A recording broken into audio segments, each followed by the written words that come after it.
Hi, my name is Winston Gao, and today we're going to talk about my favorite subject, water. Okay? Now, you hear doctors running around saying, distilled water is good for you. Distilled water is bad for you. Reverse osmosis water is good for you. No, reverse osmosis is bad for you. Like, who in the world are you going to listen to? I mean, I sit down sometimes and ask some of these doctors, oh, so you think distilled water is good, huh? Oh, yes, or no, or whatever the answer may be. And I said, so which one of the 4 distilled waters are you talking about? And they go, huh? You know, deer in the headlight look. What? There's 4 distilled waters? You gotta be kidding, you know? And here they got books written, pro or con, and yet they didn't realize there are 4 different kinds of distilled waters.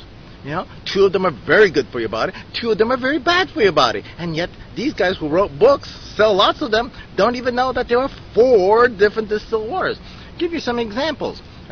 The low temperature, low surface tension distilled water, you call it rain. That's good for you. While it may be low in minerals, slightly acid, it's still good for you. I mean, when you see rainwater hits the trees and the plants and the leaves, boy, is that good water. Immediately, the trees and grasses turn green. It's very healthy water, okay? Even with a slight amount of pollution, it's still very good water. Now, let's take the other type of water, which is very common. And that is your commercially distilled water. High temperature, high surface temperature with high surface tension. This type of distilled water will leach out the minerals out of your body. That's not a good thing. So there is a bad water, okay? So distilled waters are not created the same. So that's just on distilled water, right? So there are different kinds of water. Some are good, some are bad. Reverse osmosis. Well, I basically don't like reverse osmosis at all, but there are times and places where it's very important. When you have lots and lots of minerals, too much salt in the water, sometimes that's the only choice you have is to use reverse osmosis to remove it. But there is some serious bad side effects. 1, it is highly acidic, and 2, it has certain types of frequency in that water that induces black fungus. If you want to find out more, give me a call. I'll give you the data on that. So personally, unless I'm really starving for water, I will not drink reverse osmosis water. It's on the lowest on the list for drinking reverse osmosis water. Now, even with high temperature, high surface tension distilled water, if you add back a little Celtic sea salt, that's still good water to drink.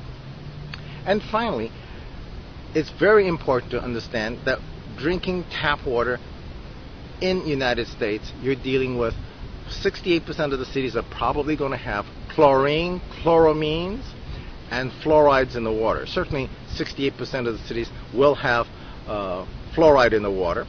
Fluoride is a very, very, very corrosive material. Europe has made it illegal. State of Hawaii has made it illegal.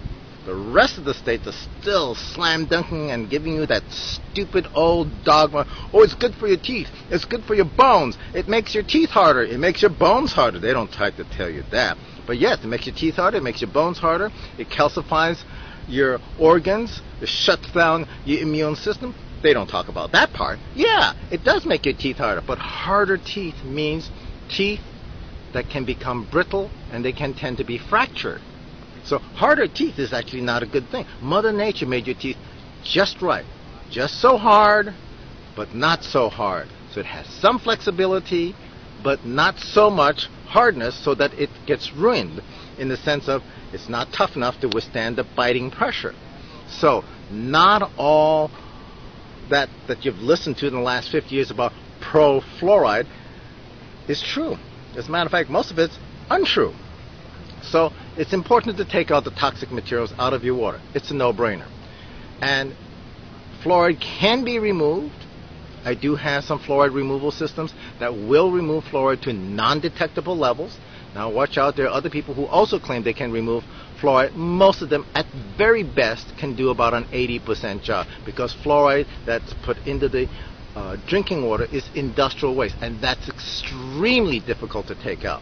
So if you really want to take out fluoride, come to my website and find out what kind of equipment you can use to take out the fluoride and get good, clean drinking water right at your tap.